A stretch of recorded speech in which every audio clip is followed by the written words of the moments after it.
How's everyone doing today? This is JJ Domination, and we're back here with a Madden 18 gameplay video. And today's question with today's team, that being the New England Patriots, the question is, how long can the Patriots dynasty continue? And today we're going to try to answer that question, talking about the offense, the defense, the competition around them, and basically getting straight to the point. So on defense, we got Trey Flowers, Danny Shelton, Malcolm Brown, and Adrian Claiborne in that front. And then we also have Dante Hightower, Kyle Van Noy. We got Derek Rivers, who is going to be playing, I guess, some outside linebacker, who is a second-year player. And then in the secondary, this team, loses Malcolm Butler, but bring in Jason McCourty. They also have the rookie Duke Dawson, who I'm going to show in this video. I think he came out of Florida, if I'm not mistaken. And this team has Stephon Gilmore still, Devin McCourty, who is going to be playing with his brother Jason, who is just now coming over here, and Patrick Chung. So that is what makes up the defense as we get to a 3rd and 1 situation right here. Yeah, this defense last year started out pretty bad, historically bad last year, on pace to be like worse than the 2011 Saints defense. They were able to pick it up though around the mid-season point, pretty much. Or actually, they picked it up a little earlier than that. I think it was a Thursday night game in Tampa Bay that kind of flipped the switch for them. But yeah, they finished top 10 in scoring defense, which means they weren't really giving up that many points compared to what their offense was getting, which is always really good. It's kind of like point differential, but not really. That's just how many points they give up as a defense. It's weird. You'll understand, like, it all makes sense. But anyway, this has been an interesting offseason. This team got rid of Brandon Cooks. They got rid of Malcolm Butler. They lost, like, a couple of decent players, David Harris, Shea McClendon. But at the same time, they got Danny Shelton. They were able to draft Isaiah Wynn and Sony Michel for that offense, who is going to help out in a major way. They're going to be contributing immediately. Well, at least Sony Michel will. Isaiah Wynn may be like a swing tackle, which means if they want to go with a heavy set, they could bring in a 6th lineman, and that will be him. Kind of like how Dennis Kelly is for the Tennessee Titans. So we could see some of that right there. As you see right here, Malcolm Brown, man. I don't really use user like where the play is a lot, but like Trey Flowers and Malcolm Brown are just doing their thing right there. As it is 3rd and 17, I'm going to try to get gameplay with the offense too, so that way it's kind of evened out. But we will talk about how they match up against, like the other teams or whatever. So I feel like the Patriots will be the #1 team moving forward until someone can actually step up and dethrone these guys. Now, last year, I thought Jacksonville had them beat. I think a lot of people would agree with that. The Patriots ended up coming out on top. I think this team just has the Steelers' number right now, even though the Steelers have like better playmakers.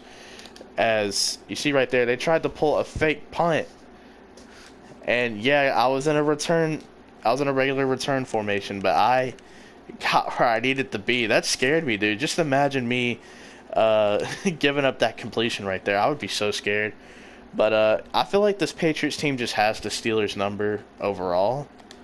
So I don't really see the Steelers like making a ton of noise. As you see James White getting a hard 5 yards right there. I feel like Jacksonville is capable of beating this team, but I feel like they need a little bit more offensive firepower. They're missing like an elite receiver. Now they had it in Allen Robinson, but he was injured last year.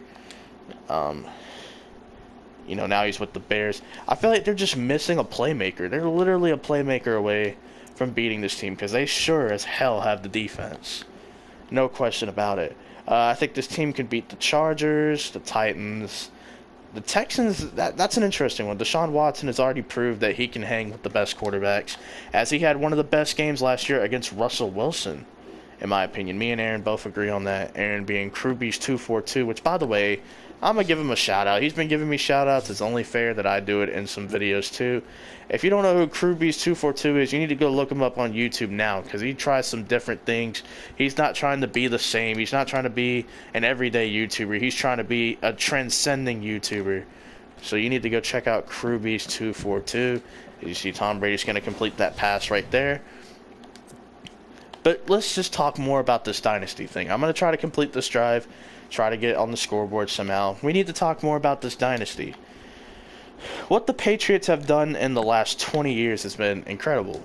You know, 5 Super Bowls, I think 8 appearances, maybe, well, if you go back to 1996, that would be 9 appearances.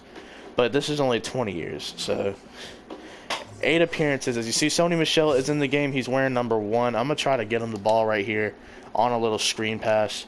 But this Patriots Dynasty has been something else, man. It's been very incredible to watch, the consistency, how they just bring in different players and just plug them in and tell them what to do, and that's that. You know, like, it's been incredible watching this team do their thing.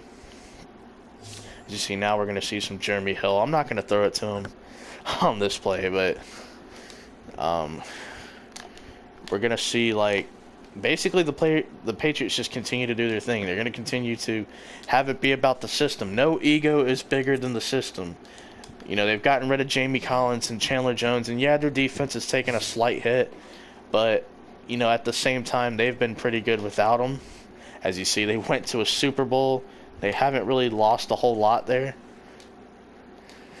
You know, who do I think they'll face in the Super Bowl if they most likely make it, which they will? I don't know, man. You know, I think the Falcons, Rams, Eagles, Vikings, and Packers are like the 5 teams that legitimately have a chance, if you ask me. The Packers because of Aaron Rodgers. The Vikings because of that balance of offense and defense. The Falcons because, you know, they just got playmakers everywhere, man, and they are well balanced as well. The Rams because of Sean McVay's, you know, genius and the fact that they have gotten some big-time playmakers on defense. The Eagles because, you know, they're automatically going to be a favorite. They were in that position last year. A lot of analysts, except for probably Colin Cowherd, didn't see them being in that position. And it hurts for me to say that Colin Cowherd was actually right about something, because I'm not the biggest fan of him. He's not bad at his job, but I feel like he's more concerned about hot takes than just actually giving, you know, being an analysis of talent. But anywho, guys, I think this Patriots team, they're in good shoes, man. I think they're going to be just fine. Expect them to be back in the same position next year. And until someone can dethrone the Patriots, I don't see them losing anytime soon, losing their spot. So without further ado, guys, you guys like, subscribe, share the video, and leave your feedback down below. And until next time.